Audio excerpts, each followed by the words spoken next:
నమస్తే. నేను జర్నలిస్ట్ శ్రీనివాస్. ఈరోజు న్యూస్ ఎనాలిసిస్లో ముందుగా ఆంధ్రప్రభ పేపర్లో వచ్చిన వార్తలను చూద్దాం. ఏపీలో రిలయన్స్ 65,000 కోట్లు పెట్టుబడులట. ముఖ్యమంత్రి చంద్రబాబు సమక్షంలో ఎంఓయూ 500 ఆధునిక బయోగ్యాస్ ప్లాంట్లు ఏర్పాటు చేస్తారట. ఒక్కో ప్లాంట్కు 131 కోట్లతో నిర్మాణం, 2.5 లక్షల మందికి ఉపాధి లభించే అవకాశం. 3 ఏళ్లలో ఈ ప్రాజెక్ట్ అంతా పూర్తి కావాలి. రాష్ట్ర ప్రభుత్వం అన్ని రకాల సహకారం అందిస్తుంది. స్పీడ్ ఆఫ్ డూయింగ్ బిజినెస్ కేంద్రంగా ఏపీ, ప్రాజెక్టులకు ఎస్కాట్ ఆఫీసర్లుగా ఐఏఎస్లట. రిలయన్స్ సంస్థ ప్రజలతో సీఎం చంద్రబాబు. పెట్టుబడుల సాధనలో ఆంధ్రప్రదేశ్ మంచి జోరు మీద ఉందని ముఖ్యమంత్రి చంద్రబాబు నాయుడు అన్నారు. రాష్ట్ర ప్రభుత్వం నూతనంగా తీసుకొచ్చిన పారిశ్రామిక పాలసీలు సత్ఫలితాలను ఇస్తున్నాయన్న అభిప్రాయాన్ని వ్యక్తం చేశారు. మంగళవారం సచివాలయంలో ఏపీలో 65,000 కోట్లతో కంప్రెస్డ్ బయోగ్యాస్ ప్రాజెక్టు ఏర్పాటుకు ప్రభుత్వంతో రిలయన్స్ ఇండస్ట్రీస్ ఒప్పందం చేసుకుంది. సీఎం చంద్రబాబు సమక్షంలో ఎంఓయూ జరిగింది. ఈ ఒప్పందం ద్వారా 500 కంప్రెస్డ్ బయోగ్యాస్ ప్లాంట్ల ద్వారా రాష్ట్రానికి 57,650 కోట్ల ఆదాయంతో పాటు 2.5 లక్షల మందికి ఉపాధి, ఉద్యోగ అవకాశాలు లభించనున్నాయి. ఈ సందర్భంగా సీఎం చంద్రబాబు మాట్లాడుతూ నేటి ఈ ఒప్పందం గొప్ప ముందడుగు అన్నారు. ఇది నిన్న ఆంధ్రప్రదేశ్ ప్రభుత్వం చంద్రబాబు నాయుడు గారి ఆధ్వర్యంలో రిలయన్స్ ఇండస్ట్రీస్తో ఒక ఒప్పందం చేసుకుంది. 65,000 కోట్లు పెట్టేటట్లు ఏపీలో 500 న్యాచురల్ బయోగ్యాస్ ప్లాంట్లు, ఆధునిక బయోగ్యాస్ ప్లాంట్లు ఏర్పాటు చేసేటట్టు ఒక్కొక్క ప్లాంట్కి 131 కోట్లు అవుతాయట. దాంతో ఒక 57,000 కోట్ల సుమారుగా ఆదాయం ప్రభుత్వానికి వస్తుంది. దాంతోపాటు ఒక 2.5 లక్షల మందికి ఉపాధి ఉద్యోగాలు వస్తాయి అని చెప్పి ఒక ఎంఓయూ చేసుకున్నాం. ఇది ఆంధ్రప్రదేశ్లో నేను ముఖ్యమంత్రి అయిన తర్వాత తీసుకొచ్చిన నూతన పారిశ్రామిక పాలసీ, పెట్టుబడిదారి పాలసీ యొక్క ఫలితాలు వస్తాయి, జోరు మీద ఉందని చెప్పిండు. ఎస్, ఉంది జోరు మీద. దీనికంటే ముఖ్యంగా ఇవాళ రైతులు, మహిళలు, వికలాంగులు, వితంతువులు అనేక సమస్యలు ఎదుర్కొంటున్నారు. వాటి మీద కూడా జోరుగా ఉండాలి. ఇంకోటి ముఖ్యమైనది ఏంటంటే ఎస్, పెట్టుబడులు రావడం సంతోషమే, రావాలి. పెట్టుబడులు రావాలి, పెట్టుబడులతో రాష్ట్రానికి ఆదాయం రావాలి, రాష్ట్రానికి సంబంధించిన యువతకి ఉపాధి, ఉద్యోగ అవకాశాలు రావాలి, తప్పులేదు. దాంతోపాటు గమ్మత్తు ఏంటంటే 65,000 కోట్లు ఇక్కడ పెట్టుబడి పెడుతుండో ఆయన లాభం కోసం పెట్టుబడి పెడతాడు. ఏ పెట్టుబడిదారైనా ఉట్టికి వచ్చి పెట్టడు. కాకపోతే మరి రాష్ట్రం నుంచి ఇస్తున్న బెనిఫిట్లు రాయట్లే. రాష్ట్ర ప్రభుత్వం రాష్ట్ర సంపద నుంచి రాష్ట్ర ప్రజలు ఆ రిలయన్స్ ఇండస్ట్రీకి ఏ మేరకు రాయితీలు ఇస్తారు? 30% వరకు, 40% వరకు రాయితీలు ఇచ్చే అవకాశం ఉంది. అది నీళ్ల విషయం కావచ్చు, కరెంటు విషయం కావచ్చు, భూమి విషయం కావచ్చు, న్యాచురల్ సంపద, సహజ సంపదకు సంబంధించి అన్నీ కూడా ఈ ప్రజల ఆస్తులు. ప్రజల ఆస్తులను ఒక ప్రైవేట్ కంపెనీకి దారాదత్తం చేస్తారు. అది చెప్పట్లే, మనకి వచ్చే చెప్తున్నారు. ఇప్పుడు 2,50,000 ఉద్యోగాలు వస్తాయి, 57,000 కోట్ల లాభాలు వస్తాయి అంటున్నా. కానీ మరి 65,000 కోట్లు పెట్టుబడి పెడితే రిలయన్స్ ఇండస్ట్రీకి ఎంత లాభాలు వస్తాయి? అదేవిధంగా మనం వాళ్ళకి ఎంత సహకరిస్తాం? ప్రభుత్వ సంపద నుంచి, ప్రభుత్వ సహజ సంపద నుంచి వాళ్ళకి ఎంత మేలు చేస్తాను? మరి ఆయనకి ఎంత లాభం అవుద్ది 65,000 కోట్లు పెడితే అనే విషయాన్ని చెప్పట్లే. ప్రజల్ని ఒక రకంగా ఒక మైములో ఉంచుతున్నారు. ఈయనే కాదు, ఏ గవర్నమెంట్ వచ్చినా ఒక మైములో ఉంచి నేను పెట్టుబడి తెచ్చినా అంటున్నారు తప్ప ఆ పెట్టుబడుల వెనకున్న లాభాలు ఏంది? పెట్టుబడిదారులకి, రాష్ట్రానికి, ప్రజలకు జరుగుతున్న నష్టమైంది. రాష్ట్రము ప్రజలకు సంబంధించిన సంపద ఎంత దోచుకుంటున్నారు? వచ్చేది ఉద్యోగాలు వస్తాయి, తప్పదు. ఉద్యోగాలు వస్తాయి, కొన్ని ఒక 2 లక్షలు, 2.5 లక్షలు వస్తాయి. అదే ఆదాయం కూడా వస్తుంది. దీనికంటే మించి వాళ్ళు సంపాదన ఉంది, అది కూడా చెప్పాలి. అది చెప్పట్లే. ఇది 65 కోట్లు అయితే పెట్టుబడులు ఒక ముందడుగు పడిందని రాశారు. దాంతోపాటు కింద ఒక వార్త ఇచ్చారు. గ్రామాల్లో బెల్ట్ స్విచ్. షాపులకు రాజకీయ రంగులు, బెల్ట్ వ్యవహారంలో చక్రం తిప్పుతున్న పోలీసులు. మామూలు తీసుకుంటేనే మరోవైపు బెదిరింపులు. మద్యం దుకాణానికి నెలకు 1,00,000, బెల్ట్ షాపునకు 2 లక్షలు. ఎక్సైజ్ అధికారులది దండకాల దారి. కొన్ని షాపులకు పచ్చజెండా, మరికొన్నిటిపై ఉక్కుపాదం. ప్రభుత్వ నిబంధనలకు అడుగడుగున తుట్లు. రాష్ట్ర ప్రభుత్వం రూపొందించిన మద్యం పాలసీని తూచా తప్పకుండా పాటిస్తూ ఆ దిశగా నిబంధనలు చేయించాల్సిన ఎక్సైజ్ పోలీసులు ఆయా మద్యం దుకాణాల పరిధిలో సొంత రాజ్యాంగాన్ని ఉపయోగిస్తూ అందిన కాడికి దోండుకుంటున్నారు. లైసెన్సు మద్యం దుకాణాల్లో అమ్మకాలకు సంబంధించి ప్రభుత్వం సూచించిన విధంగా రాష్ట్ర వ్యాప్తంగా మద్యం విక్రయాలు జరిగేలా పరీక్షించాల్సిన అధికారులు దగ్గరుండి బెల్ట్ షాపులను ప్రోత్సహిస్తున్నారట. అందుకోసం కొన్ని పల్లెల్లో పంచాయతీలు కూడా పెట్టి బెల్టులు సర్దుబాటు చేస్తున్నారు. ఈ నేపథ్యంలోనే మద్యం వ్యాపారులతో అనధికారికంగా సమావేశాలు ఏర్పాటు చేసి మామూలు బేరాలు కుదుర్చుకుంటున్నారు. వాటిని మరింత పెంచుకునే ప్రయత్నం చేస్తున్నారు. అందుకు మద్యం వ్యాపారులు వ్యతిరేకిస్తే ఏదో ఒక రకంగా సర్దుబాటు అయ్యేలా అధికారులు చర్చలు చేపడుతున్నారు. ఇది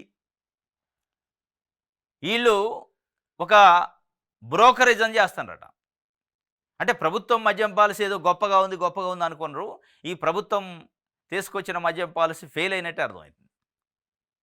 అక్టోబర్ 1 నుంచో 2 నుంచో పెట్టారు. రూ. 99కి క్వార్టరని. దాంట్లో అసలు ఎప్పుడూ లేని విధంగా బెల్ట్ షాపులు వస్తున్నాయి గ్రామాలలో. ఎప్పుడూ లేని విధంగా. గల్లీకి ఒక బెల్ట్ షాప్ అట. బెల్ట్ షాపుకు 2,00,000 మామూళ్ళు ఎక్సైజ్ శాఖ అధికారులకి. వైన్ షాపులకి రూ. 1,00,000 మామూళ్ళు అంటే లైసెన్స్ ఉంటుంది కాబట్టి వాళ్ళకి. వీళ్ళు వితౌట్ లైసెన్స్ అక్రమంగా అమ్ముతున్నారు కాబట్టి 2,00,000 బెల్ట్ షాప్‌కి.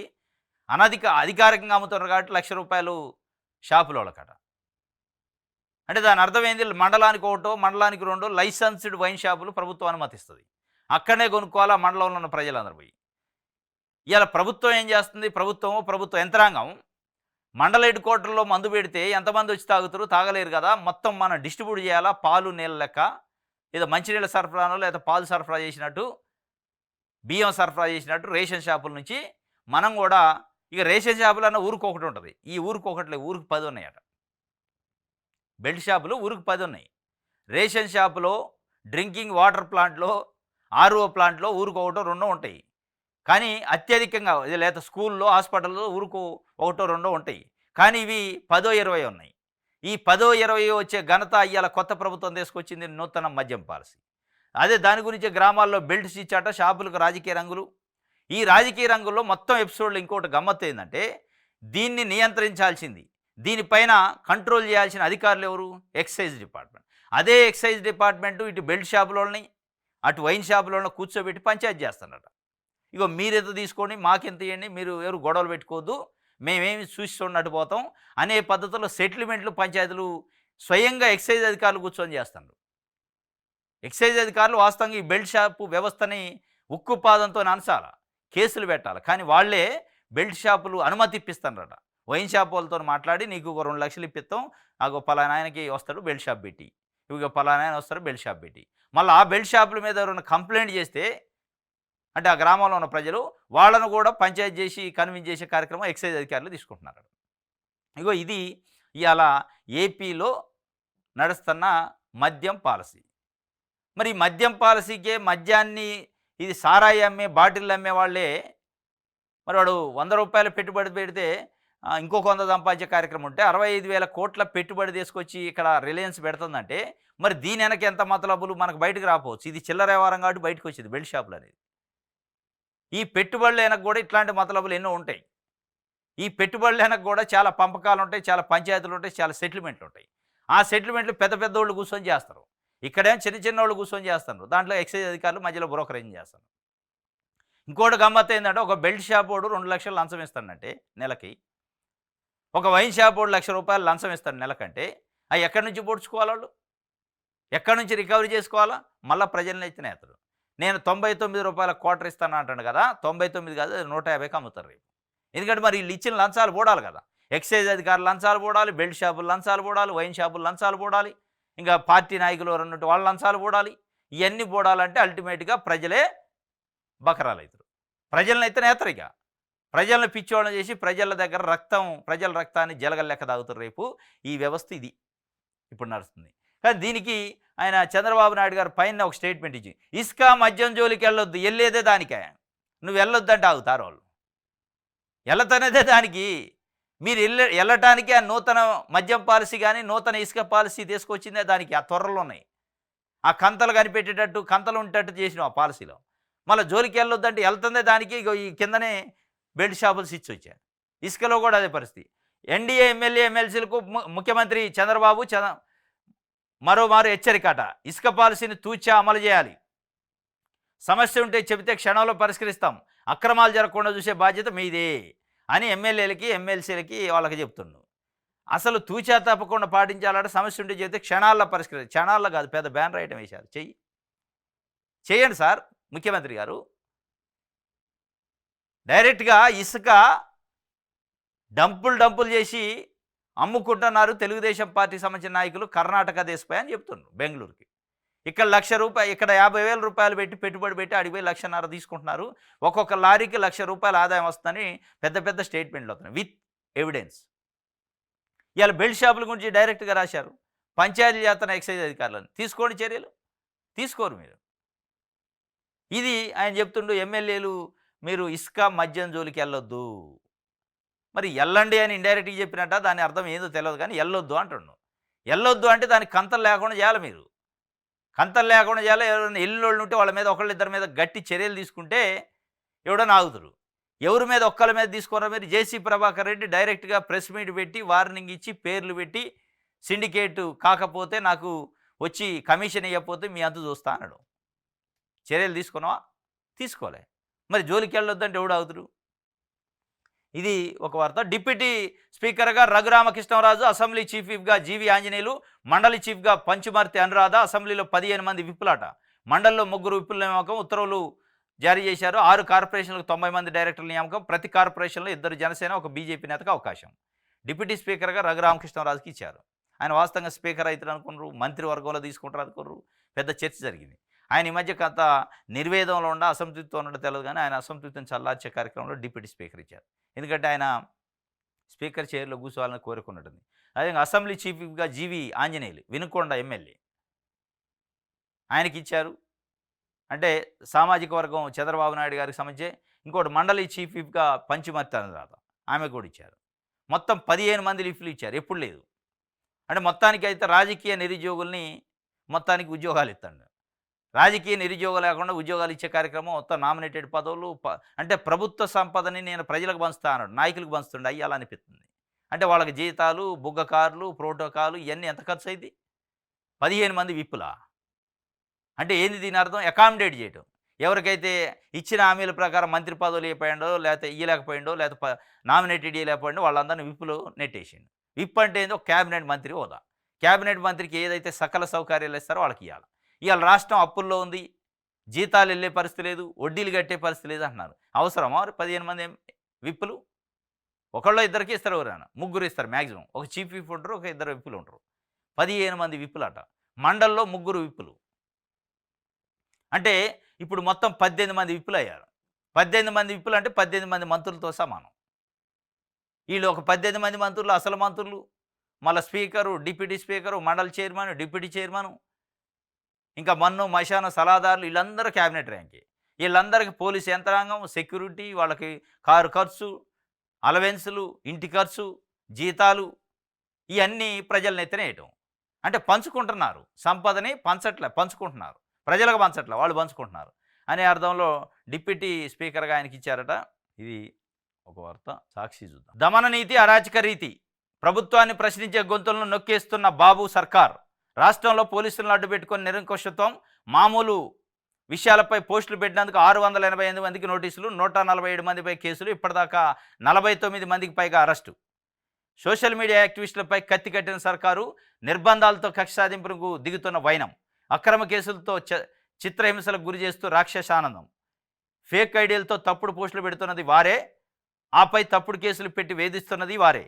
వందలాది అక్రమ కేసులు, వేలాది మందికి వేధింపులు, రాజ్యాంగ హక్కుల కాలు రాస్తూ కూటమి పెద్దల వికటహాసం, కందిపప్పు తూకంలో తేడా ఉందన్నది కేసు, పెన్షన్ కోసం పడిగాపులు పడుతూ పడిపోయిన అవ్వ ఫోటోను సోషల్ మీడియాలో పెట్టినందుకు కేసు, 2 ఏళ్ల క్రితం కార్టూన్ ఫార్వర్డ్ చేసినందుకు కేసు, బూట్లు వేసుకొని పూజ చేసింది ఎవరని అడిగినందుకు కేసు, చంద్రబాబు జైలుకు వెళుతున్నప్పటి ఫోటోను షేర్ చేసినందుకు కేసు. ఇది కేసులు. ఈ కేసుల్లో ఏమన్నా అర్థం ఉందా? కందిపప్పు తూకంలో తేడా వచ్చింది అన్నందుకు సివిల్ సప్లైలో వాళ్ళు ఇస్తారు కదా డీలర్లు, అది కేసు. పెన్షన్కి పోయి ఒక మహిళ స్పృహత పడిపోయింది, ఒక వృద్ధురాలంటే ఆ ఫోటోను సోషల్ మీడియాలో షేర్ చేస్తే అది కేసు. కార్టూన్ని ఫార్వర్డ్ చేస్తే కేసు. ఇది కేసులు.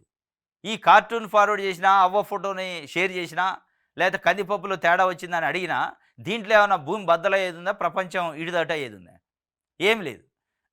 దీంతోనే ఏమైనా ప్రభుత్వానికి బ్యాడ్ నేమ్ వచ్చేది ఉందా? అక్కడున్న వ్యవస్థ పైన వాళ్ళు కొట్లాడుతున్నారు. కందిపప్పు తేడా వచ్చిందంటే రేషన్ డీలర్ మీద చర్య ఉంటుంది. మీకెందుకు అంత ఉలిక్కిపాటు? అంటే దీని అర్థం అసలు ప్రశ్న అనేది ఉండొద్దు, ప్రశ్నించేవాడు ఉండొద్దు, ప్రశ్న ఉండొద్దు. ఈ ప్రశ్న చిన్నదే అని ఇవాళ వదిలేస్తే ఇది పెద్ద ప్రశ్న అయింది, పెద్దది. ఇది ఒకళ్ళు పోయి 1000 మంది అయింది, ఇంకొక 1000 మంది పోయి లక్షలు పోయి కోట్లు అయింది. ఇది మన పతనానికి పునాది అయింది అని మీరు అనుకుంటున్నారు. కానీ మీరు ప్రశ్నని అణిచిపడితే, తొక్కిపడితే ఆ ప్రశ్న లక్షల ప్రశ్నలు అవుతాయి. తొక్కిపట్టిన కొద్ది పిల్లలు పెడతాయి ఆ ప్రశ్నలు. ఎన్ని రోజులు పెడతారు తొక్కి? ఇది జరుగుతుంది. తొక్కి పెట్టినా కొంది ఎంత తొక్కి పెడితే అంత అంత బలంగా లేస్తాయి ప్రశ్నలు. ఎందుకంటే కవిత్వాలుంటాయి. పెన్నుల మీద మన్ను గప్పితే గన్నులై లేస్తాయని. అట్లే ప్రశ్నల మీద కూడా మన్ను గప్పితే అవి కూడా ఇంకా 1,00,000 ప్రశ్నలయ్యేస్తాయి. దాంట్లో డౌట్ లేదు. మరి ఆ లాజిక్ మర్చిపోతారు వీరు. ఇక మేము పోలీసు ఉంది, యంత్రాంగం ఉందని చెప్పి అనగదొక్కే కార్యక్రమం చేసి, లేదంటే ఇప్పుడు కేసులు నిన్న మొన్న సోషల్ మీడియా యాక్టివిస్టుల మీద కేసులు పెట్టారు కొంతమంది మీద. ఆ కేసులలో ఎవరైతే నిందితులు ఉన్నారో వాళ్ళని బలవంతంగా ఒప్పించి స్టేట్మెంట్ రికార్డ్ చేస్తున్నాడు, కన్ఫెషన్ రిపోర్టు.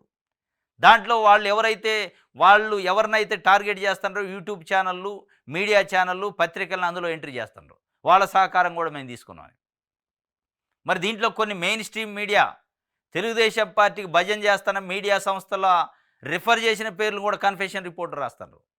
వాళ్ళు చెప్పకపోయినా, ఎవరైతే బాధితులు అక్యూజ్డ్ ఉన్నారో వాళ్ళు చెప్పకపోయినా ఇక్కడి నుంచి సోకాళ్ళు తెలుగుదేశం పార్టీ మీడియాకి ఇలా భజన చేస్తున్న సంస్థలు ఉన్నాయో వాళ్ళు ఇచ్చిన లిస్ట్ని అందులో కన్ఫెషన్లు రాస్తున్నారు. ప్రభుత్వం కాదు, ప్రభుత్వం పార్టీలో చెప్పట్లే, మీడియా సంస్థలు చెప్తున్నాయి. సోకాళ్ళు మేము జర్నలిస్టులు, మేము మెయిన్ స్ట్రీమ్ మీడియా అని చెప్పుకునే మీడియా సంస్థలు వాళ్ళు ఎలా ఎంట్రీ చేపిస్తారో వాళ్ళకి అవకాశం వచ్చిందని. ఇది ఎన్ని రోజులు ఎంట్రీ చేపిస్తారు? ఈ ఎంట్రీలతోని, ఈ కేసులతోని అయిపోతేగా జీవితాలు పోతాయా? ఇక ఇక్కడితోనే ఎండ్ అయిద్దా? ప్రశ్నించేవాడు ఉండడు, ఛానళ్ళు ఉండవు. ఇక మీరు రాస్తే మీదే ఛానలు, మీదే పత్రిక అయిద్దా? మీరు ఎంత అయితే అది ఓవర్ యాక్షన్ చేస్తారో అదే స్థాయిలో బంతిని గోడకేసి కొడితే ఎంత స్పీడ్లో మళ్ళీ వస్తుందో దీనికి అదే స్పీడ్లో వస్తారు. డౌటే లేదు. ఎందుకంటే ప్రజల నుంచి వచ్చే స్పందన అది. ఎక్కడా కూడా చాలా క్లాసికల్గా జర్నలిజం ప్రొఫెషన్లు ఒక గీత పెట్టుకునే గీత దాటకుండా ఎక్కడగాడ కులం కానీ, పక్షపాతం కానీ, ప్రాంతం కానీ, పార్టీ పక్షపాతం లేకుండా చేస్తున్నటువంటి జర్నలిస్టులు కూడా అందులో పెట్టారు. ఎందుకు అంటే వీళ్ళ బండారాలు బయటపడుతున్నాయి.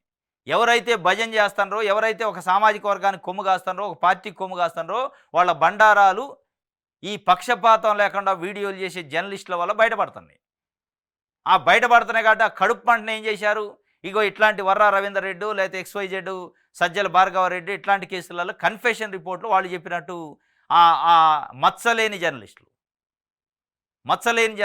పక్షపాతం లేని జర్నలిస్టులు, కుట్ర లేని జర్నలిస్టులు, కల్మషం లేని జర్నలిస్టులు, పక్షపాతం లేని జర్నలిస్టులు, కులము, మతము, ప్రాంతము, పార్టీ సంబంధం లేకుండా కేవలం జర్నలిస్ట్ అంటే జర్నలిస్టు, జర్నలిజం అంటే కొన్ని ప్రమాణాలు, నాణ్యతలు ఉండాలనే ఒక సిద్ధాంతాన్ని నమ్మి వాళ్ళ జీవితమే జర్నలిజం. ఇక అట్లాంటి జర్నలిస్టులు కూడా ఒక 2-3 అందులో ఎంట్రీ చేశారు. మీరు సోషల్ మీడియాలో పోస్టులు పెట్టిన వాళ్ళని తీసుకోండి యాక్షను. అసభ్యకరమైన పోస్టులు పెడితే తప్పదు, అది చర్యలు తీసుకోవాలి. అసభ్యకరమైన పోస్టుల మీద కూడా తెలుగుదేశం పార్టీ నాయకుల మీద అసభ్యకరమైన పోస్టులు పెడితే కూడా దాన్ని ఖండిస్తూ కూడా వీడియోలు చేశారు.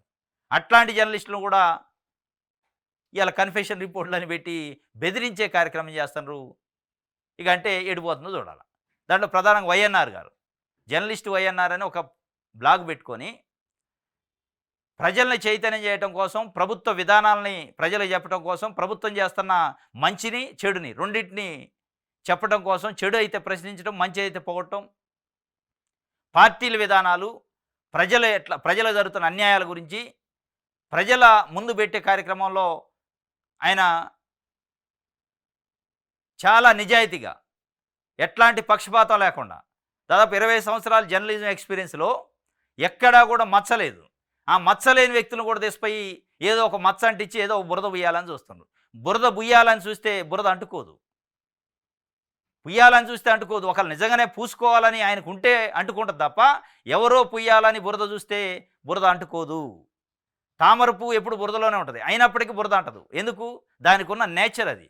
అట్లే జర్నలిస్టు నిజంగానే మంచి జర్నలిస్ట్ అయ్యి జర్నలిస్టు విలువలతో కూడిన జర్నలిజం చేసే వాళ్ళకి నువ్వు ఎంత బుయ్యాలన్నా, ఏ పార్టీ బురద బుయ్యాలన్నా అంటదు. ఆ పార్టీ బురద బుయ్యాలని కొన్ని శక్తులు, కొంతమంది వ్యక్తులు, కొన్ని పత్రికలు ప్రయత్నం చేస్తున్నట్టు అర్థమవుతుంది.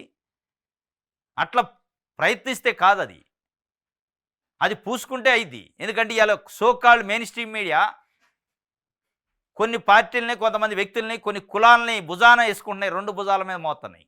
ఇక అట్లాంటి వాళ్ళకి ఎట్లాగ అంటుంది. ఇది కూడా అంటింది, ముద్రపడది. ఇక మాకు ముద్ర పడ్డది కాబట్టి ఇక పక్కోడు కూడా ముద్ర వేయాలని చూస్తే అది ముద్ర పడదు. అది ఒకళ్ళు ఎత్తే పడే ముద్ర కాదు, ప్రజలేయాలి ముద్ర. అది గమనించుకోవాలా. ఇలా నిజాయితీగా పనిచేసే జర్నలిస్టులను కూడా ఇగో ఇట్లాంటి దాంట్లో ఇరికిస్తున్నారు. ఏమైంది ఒకవేళ చట్టం ఉంది, భారత రాజ్యాంగం ఉంటుంది, ఏమవుతుంది అంటే కేసులతోనే అయిద్దా, లేకపోతే ఈ ప్రభుత్వం శాశ్వతంగా ఉంటుందా? అంటే ఇలా మీరు భజన చేసే ప్రభుత్వం ఉండొచ్చు, ఇవాళ రేపు ఇంకో ప్రభుత్వం రాసు, రేపు ఇంకో ప్రభుత్వం రాసు. ఎవరైతే నిజాయితీగా నికార్సుగా నిటారుగా నిలబడి జర్నలిజం కోసం మాట్లాడతారో వాళ్ళకి ఏ ప్రభుత్వం వచ్చినా ఏ పార్టీ వచ్చినా ఏముండదు. ఎందుకంటే ప్రజలు కాపాడుకుంటారు, భారత రాజ్యాంగం కాపాడింది తప్ప ఈ అతి తెలివితేటలు ఎర్రేషాలు వేసి ఏదేదో చేస్తాం మా చేతిలో పవర్ ఉంది, ప్రజలు ఏదో పోలీసు ఉంది అనుకుంటే పోలీసులకి ప్రభుత్వాలకి పార్టీల కంటే ప్రజల బలమైన వాళ్ళు. ఈ భారతదేశంలో ప్రజాస్వామ్య వ్యవస్థలో రాజ్యాంగం ప్రకారం ప్రజల కంటే బలవంతులు శక్తివంతులు ఎవడు ఉండడు భూమి మీద. అది గమనించుకోవాలి. ఇది ఒక వార్త. ఇవ్వండి ఫిర్యాదు పెట్టేద్దాం కేసు. సోషల్ మీడియా యాక్టివిస్టులపై కొనసాగుతున్న కేసుల పరపర పచ్చబ్యాచ్ ఫిర్యాదుతో రంగంలోకి పోలీసులట. దివ్యాంగుడిని వదల వైనం. ప్రముఖ దర్శకుడు రామ్ గోపాల్ వర్మపై మరో కేసు. జనసేన నేత ఫిర్యాదుతో సినీ నటు పోసానిపై కేసు. ఇక ఈ కామన్గా ఉంటూనే ఉంటాయి. ఇవ్వండి ఫిర్యాదు పెట్టేద్దాం కేసు. ఎక్కడో ముంబై నుంచి తీసుకొచ్చిన జత్వానితో పిడిచాక ఎక్కడో లాగుతారు. ఒక ముగ్గురు ఐపీఎస్ ఆఫీసర్ల కారణాలు చేసి జత్వానిని పట్టుకొచ్చి కేసు పెట్టించారు. కేసు రీఓపెన్ చేయించారు. వాళ్ళ ఇంటెన్షన్ జత్వానిని బాగు చేయడానికో జత్వానికి న్యాయం చేయడానికి కాదు. జత్వానికి నిజంగానే అన్యాయం జరిగితే న్యాయం చేస్తే తప్పులేదు, అది కాదు ఇంటెన్షన్. ఇక్కడ ఎవరినో వాళ్ళు టార్గెట్ చేశారు, ఒక ఇద్దరు ముగ్గురు ఐపీఎస్ ఆఫీసర్లు, వాళ్ళని అందులో ఇరికియాలి. ఇక అట్లే ఇవాళ రామ్ గోపాల్ వర్మనో పోసానో ఇంకోళ్ళు XYZ ఎవరైనా కేసులు పెట్టారట. కేసులు పెట్టే కార్యక్రమం ఏంటంటే పాత వీళ్ళు తీసిన సినిమాలు కానీ వీళ్ళు పెట్టిన సోషల్ మీడియా పోస్టులు కానీ దానికి సంబంధించి కేసులు పెట్టేస్తాను. నిజంగా జెన్యూనిటీ ఉంటే పెట్టచ్చు, తప్పులేదు. ఎందుకంటే ప్లెయిన్ పేపర్ లెక్క వైట్ పేపర్ లెక్క ఉన్న జర్నలిస్టులను ఎట్లాంటి మచ్చలేని జర్నలిస్టును కూడా ఇరికిస్తాను. అది దురదృష్టం. కొన్ని ఛానళ్ళు ఉన్నాయి అబ్యూజ్గా బిహేవ్ చేసినవి ఉన్నాయి, అబ్యూజ్గా అప్లోడ్ చేసినవి ఉన్నాయి, వీడియోలు అసభ్యకరమైన పోస్టులు పెట్టినవి ఉన్నాయి. వాళ్ళు తీసుకోండి చర్యలు, ఎవరు వద్దనరు, ఖండించాల్సింది అది. కానీ వాళ్ళని చూపించి వాళ్ళ భుజాన తుపాకీ పెట్టి నిజాయితీ కలిగిన జర్నలిస్టులను కాలవాలని చూస్తే ఆ బాంబు వేలదు, ఆ బాంబు రివర్స్ అయింది, మీకే తగిలింది. సర్కారు చదువులు చతికిల వికటించిన టీచర్ల సర్దుబాటు ప్రక్రియ. ఉపాధ్యాయులు లేక 3758 అప్పర్ ప్రైమరీ స్కూళ్ళు ఉక్కిరి బిక్కిరి. 3 నుంచి 8 తరగతుల సబ్జెక్టు టీచర్ల తొలగింపు. ఆందోళన ఉన్నత తరగతుల విద్యార్థులు ఎస్జీటీలు ఇస్తామని చెప్పి కేటాయించిన విద్యాశాఖ 30,000 మందిని మిగిలిగా చూపించి 9,075 మందికి స్థానచలనం. ఉపాధ్యాయులు లేని స్కూళ్లలో సర్దుబాటు చేయని ప్రభుత్వం. రాష్ట్రంలో 502 హై స్కూల్ ప్లస్ కాలేజీలకు అన్యాయం. మున్సిపల్ హై స్కూళ్లకు జూనియర్ ఎస్జీటీలు, ప్రాథమిక పాఠశాలకు సీనియర్ ఎస్జీటీలు. జీవో 117 రద్దుతో ప్రభుత్వ బడుల్లో మరిన్ని సమస్యలకు ఆస్కారం. చతికిలబడ్డదట సర్కారు చదువులు. అంటే సర్కారు చదువులు చతికిలబడ్డాయి అంటే ప్రైవేటు చదువులు 3 పువ్వులు 6 కాయలు. ఎందుకు చతికిలబడుతుంది? లోకేష్ బాబు మానవ వనరుల శాఖ మంత్రి, అంటే విద్యాశాఖ మంత్రి. ఆయన ఏం చెప్పిండు? నేను ఛాలెంజ్ తీసుకుంటే ఆగిద్దా అన్నాడు. మరి ఛాలెంజ్ తీసుకుంటే ఎందుకు చతికిలబడుతుంది? ఎందుకు సర్దుబాటు చేయలేకపోతుండో టీచర్స్ని? మా స్కూల్లో టీచర్లు వేయండి సార్ సీఎం గారు అని చిన్న పిల్లలు వచ్చి రోడ్ల మీద కూర్చుంటున్నారు. మా స్కూల్లో మా హాస్టల్లో అన్నం పెట్టండి సార్, తిండికి అన్నం పెట్టట్లేదు, ఆకలి అవుతుంది మాకని చిన్న అమ్మాయిలు రోడ్ల మీదకి వచ్చి ధర్నా చేస్తున్నారు. అదేనా మీ ఛాలెంజ్ అనేది ఇలా వాళ్ళు అడుగుతున్నారు. టీచర్లు లేరట 8,000 స్కూళ్ళల్లో, దాదాపు 3,000 స్కూళ్ళల్లో టీచర్లు లేరట. అంటే 3,000 స్కూళ్ళల్లో టీచర్ సర్దుబాటు చేయకపోతే ఆ పిల్లలు ఎడిపోవాలి? ఇప్పుడు నారాయణ శ్రీ చైతన్య పోవాలి. వాళ్ళేం 3 పూలు 6 కాయలు గెలగాలి, ఇక్కడ వెలిగిపోవాలి. ఇక్కడ చూస్తే వీళ్ళు వెలవెలబోతున్నారు. స్కూళ్ళు తాళాలు వేసే పరిస్థితికి వచ్చింది. కాబట్టి చతికిలబడ్డాయట గవర్నమెంట్ స్కూళ్ళు. 2 చిన్నారులు వివాహితపై అత్యాచార యత్నమట. విజయనగరం కర్నూలు జిల్లాలో ఘటనలు. మహిళను బలాత్కరించబోయిన టీడీపీ నేత. నంద్యాల జిల్లాలో వివాహితపై టీడీపీ నేత అత్యాచారం అట. 2 చిన్నారులు వివాహితపైన అత్యాచార యత్నం. ఇక దీనిపైన రివ్యూ చేయాలి ముఖ్యమంత్రి చంద్రబాబు నాయుడు. వర్రా రవీందర్ రెడ్డి అనే వ్యక్తిని మొన్న 41A నోటీస్ ఇచ్చి వదిలితే అట్లా ఎట్లా వదులుతాడని డీజీపీ, ఇంటెలిజెన్స్ చీఫ్, మిగతా ఎస్పీలతోని సమీక్ష చేసిండు. చెయ్యండి, తప్పులేదు. కానీ దాంతోపాటు ఈ కూడా చేయాలి.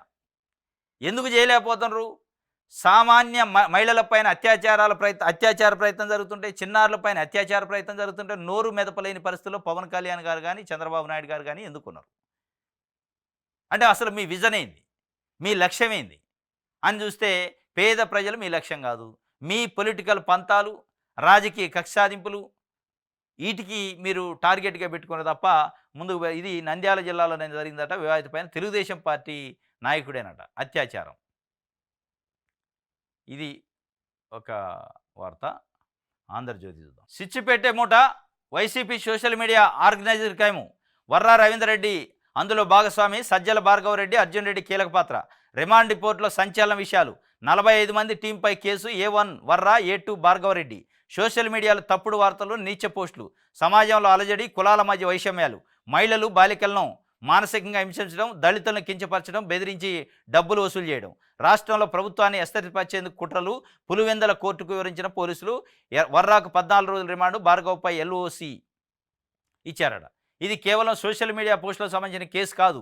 ఇదో వ్యవస్థీకృత నేరం. కులాల మధ్య కుంపటి రాజేయడం, సమాజంలో చిచ్చు పెట్టడం, మహిళలను మానసికంగా వేయించడం, బాలికలను వదలకుండా కామెంట్లతో హింసించడం, గౌరవంగా బతికే దళితులను అవమానించడం, ప్రభుత్వాన్ని అస్థిరపరచడం, పనిలో పనిగా బలవంత పోసులకు పాల్పడటం. వైసీపీ సోషల్ మీడియా వెనక ఇంతటి విషం దాగుందని పోలీసులు పేర్కొన్నారు. ఇది ఆంధ్రజ్యోతి రాసింది. సో చిచ్చు పెట్టే ముఠ అట, కులాల మధ్య చిచ్చు. ఎస్, ఇవాళ మెయిన్ స్ట్రీమ్ మీడియా అని చెప్పుకున్న కొన్ని పేపర్లు, టీవీలు కూడా కులాల మధ్య చిచ్చు పెడుతుంది తెలవకుండా. స్లో పాయిజన్, మత్తు మంది ఇచ్చినట్టు ఇస్తుండ్రు ప్రజలకి, మత్తు ఎక్కిస్తుండ్రు కులాల పేరుతోని. ఇవాళ ఎన్ని కులాల పేరుతోని మీరు ఆర్గనైజ్ చేయట్లేదు. ఇక 41 మంది మరి నిన్న కేసు పెట్టారట. 41 మంది టీం, 45 మంది టీం పైన. ఆ 45 మంది టీంలో ఇగో సోకాళ్ళు ఎవరైతే ఇవాళ తెలుగుదేశం పార్టీకి భజన చేస్తుండ్రో ఆ పత్రికలు ఇచ్చిన పేర్లు ఉన్నాయి. వైట్ పేపర్ లెక్క ఉన్న ఎట్లాంటి చిన్న మచ్చలేని రాజకీయ మత్సో లేదా పక్షపాతమో, ప్రాంతమో, కులమో సంబంధం లేని అట్లాంటి పక్షపాత ధోరణి లేని జర్నలిస్టులు కూడా పెట్టారు అందులో. ఎందుకు అంటే నిజాయితీ గల జర్నలిస్టులు, పక్షపాతం లేని జర్నలిస్టులు, మచ్చలేని జర్నలిస్టులు ఉండొద్దు. ఉంటే నిజాలు చెప్తారు. నిజాన్ని నిర్భయంగా నిటారుగా నిలబడి చెప్పే జర్నలిస్టులు అందులో ఇరికిచ్చారు. ఇరికిచ్చి ఏదో అల్ప సంతోషం తప్ప ఇరికిచ్చే అంటే ఇరికిస్తే, కేసులో ఇరికిస్తే ఆగిద్దా నోరు? కేసులో ఇరికిస్తే ప్రశ్న ఆగిద్దా? మాట్లాడేది ఆగిద్దా? నిజమైన జర్నలిజం ఆగిద్దా? నిజాలు ఆగుతాయా? ఆగవు. ఈ కేసు అంటే ఉరిశిక్ష అదేమన్నా? లేదంటే ఈ ప్రభుత్వం శాశ్వతంగా ఉంటుందా? ప్రభుత్వాలు శాశ్వతం కాదు, ప్రజలు శాశ్వతం. ప్రభుత్వాలు శాశ్వతం కాదు, ప్రజల సమస్యలు శాశ్వతం. వాటి గురించి మాట్లాడటం శాశ్వతం. నిజాయితీ, నిజం అనేది నిలబడింది ఎప్పుడైనా. ఇలా సోకాళ్ళు ఏదైతే మెయిన్ స్ట్రీమ్ మీడియా అని చెప్పుకుంటున్నారో, మేమే జర్నలిజం అంటే విలువలు అంటే మేమే అని చెప్పుకుంటున్నారు. వాళ్ళ పైన ఈరోజు 5 కోట్ల మంది ఆంధ్రప్రదేశ్ మొత్తం తెలుగు రాష్ట్రాలు, 2 తెలుగు రాష్ట్రాల్లో ఒక ముద్ర పడ్డది. ఆ ముద్ర మీరు వేసుకున్నారు. ప్రజలు వేసేటట్టు మీరు మీ బిహేవియర్ అర్థమైంది. కానీ నిజాయితీగా కల్మషం లేకుండా పనిచేస్తాను జర్నలిస్టులు అయినా కూడా మీ పైన పడ్డ ముద్రనే వేయాలని చూస్తున్నారు. ఇంకో పార్టీ ముద్రనే, ఇంకో పార్టీ బురద పుయ్యాలని చూస్తున్నారు. బురద పుయ్యాలని చూస్తే బురద అంటదు. బురద ఎవరైతే పూంచుకోవాలి, అంటించుకోవాలంటే అంటిద్ది. అట్లా అంటించుకున్న మెయిన్ స్ట్రీమ్ మీడియాలు ఉన్నాయి ఇవాళ. సోకాళ్ళు మేమే బాసులు జర్నలిజంలో అనుకునే వాళ్ళు ఆల్రెడీ బురద పూసుకున్నారు. పూసి మొత్తం బురద కనపడని పరిస్థితికి వచ్చింది. కమ్మనైన బురద పూసుకున్నారు. ఇక ఆ బురద కడిగిన పోయే బురద కాదు. ఇక ఆ స్థాయిలో ఇవాళ 2 తెలుగు రాష్ట్రాల్లో పలానా పత్రిక, ఓహో పలానా పార్టీ పలానా కులానికి మద్దతు ఇస్తుంది, పలానా పత్రిక పలానా పార్టీ పలానా కులానికి మద్దతు ఇద్ది, ఇది ఈ కులం పత్రిక, ఈ కులం టీవీ, ఈ కులం ఛానలు అని ముద్ర వేసి బురద పూసుకున్నారు మీరు. ఆ బురదని నిజాయితీగా మచ్చలేని జర్నలిస్టులకు ఎందుకు పూస్తారు? మీరు పూయాలని ప్రయత్నం చేస్తున్నారు.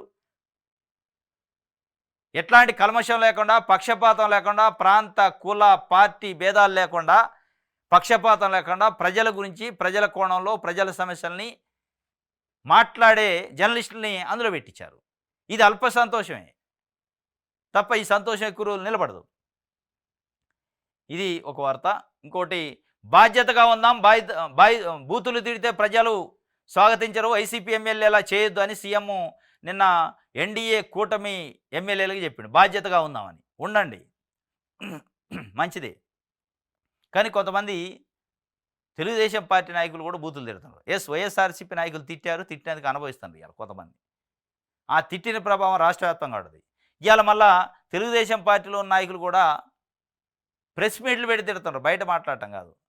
జేసీ ప్రభాకర్ రెడ్డి లాంటి నాయకుడు ప్రెస్ మీట్ పెట్టి చెప్పరాని బూతులు తిడతాడు. మరి మీరు బాధ్యతగా ఉండాలంటున్నారు. ఆ బాధ్యత లేని వాళ్ళపైన ఏం చర్య తీసుకుంటున్నారో చెప్పాలా. ఉండాలి బాధ్యత వాస్తవంగా. ఎందుకంటే కొన్ని లక్షల మంది ఓట్లేసి గెలిపించిన ప్రజాప్రతినిధి అంటే కొన్ని లక్షల మందికి ప్రజాప్రతినిధి అంటే రోల్ మోడల్‌గా ఉండాల. ఒక ఒక 2, 3 లక్షల మందికి లీడ్ చేసే నాయకుడు ఎమ్మెల్యే అంటే ఎట్లుండాలా? అంత నిజాయితీగా నైతికత పాటించాల. కొంతమంది పాటించట్లే. వాస్తవం ఉండాలి. కానీ ఉండనోళ్ళపైన మీరు ఏం చర్య తీసుకున్నారు అనేది కూడా పాయింట్ ఇక్కడ. ఆ నలుగురు డైరెక్షన్‌లోనే సజ్జల భార్గవరెడ్డి, అర్జున్ రెడ్డి, వీరారెడ్డి, సుమారెడ్డి ఆదేశాలతోనే సోషల్ మీడియాలో పోస్టులు. భార్గవరెడ్డి వచ్చాక వాటిలో అసభ్యతను పెంచాం.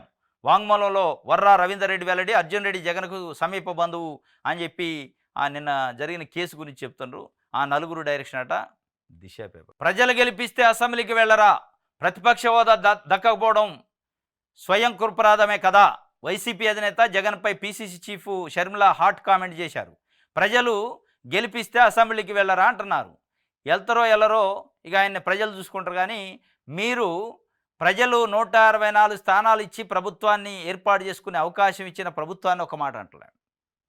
అది ఇవాళ ప్రజలు కోరుకుంటున్నారు. ప్రజలు గెలిపిస్తే జగన్మోహన్ రెడ్డి అసెంబ్లీకి వెళ్తారా లేదా, వెళ్ళకపోతే ప్రజలు ఏం చేయాలో వాళ్ళు చూసుకుంటారు. కానీ ప్రజలకి అనేక హామీలు ఇచ్చి అనేక రకాల సూపర్ 6 అని రకరకాల హామీలు ఇచ్చి ఓట్లు ఎంచుకొని 164 స్థానాలు గెలిచి ఇలా ఎన్డీఏ కూటమి ప్రభుత్వం ఏర్పడితే ప్రజలకు ఇచ్చిన హామీలు నెరవేర్చకపోతే ఒక్కరోజు మాట్లాడట్లా మీరు అదే మాట అడగొచ్చు కదా ప్రభుత్వాన్ని కూడా. ప్రజలు గెలిపిస్తే ప్రజలకు ఇచ్చిన హామీలను ఎందుకు చేయట్లేదు, ప్రజలకి మోసపూరితమైన హామీలు ఇచ్చి తల్లికి వందనం కానీ, రైతు భరోసా కానీ, వాలంటీర్లకు సంబంధించి కానీ ఎందుకు మీరు చర్యలు తీసుకోవట్లేదని అడిగే సాహసం కానీ, అడిగే ధైర్యం ఎందుకు లేదు? అంటే మీ స్క్రిప్ట్ ఎక్కడి నుంచి వస్తుంది అనేది ఇలా ప్రజలు మాట్లాడుకుంటున్నారు. మీకు స్క్రిప్ట్ ఎక్కడి నుంచి వస్తుంది?